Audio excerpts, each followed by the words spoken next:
Today we will be discussing how to adjust the spring tension and replace the hose on your 7000 enclosed reel. Pull a few feet of hose out and lock it into place. Remove the bumper. Using a 7/16 socket or wrench, remove the 4 nylock nuts from the cover casing. Once the nuts are removed, slide the cover off of the reel. Pull the remaining hose through the snout. Next, pull the hose off of the spool.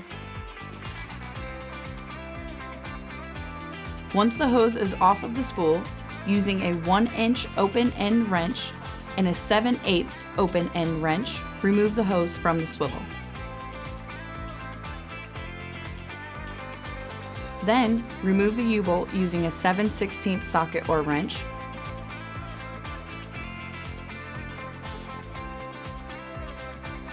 Next, remove the old hose from the reel and feed the new hose through the sheave opening.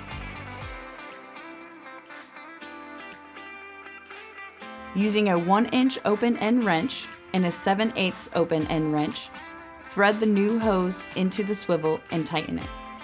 Reinstall the U-bolt into the appropriate U-bolt hold.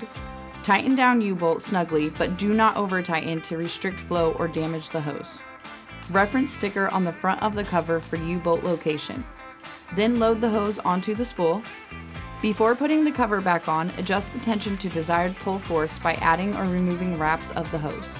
Feed the hose back through the snout of the reel cover. Align the slots of the cover with the base of the reel. Then, reinstall the cover at the desired guide arm location. When reinstalling the cover, align the snout so the hose is tangent with the spool, and slide the snout side over spool first as to not pinch the hose between the cover and the spool. Reinstall nylock nuts and secure the cover.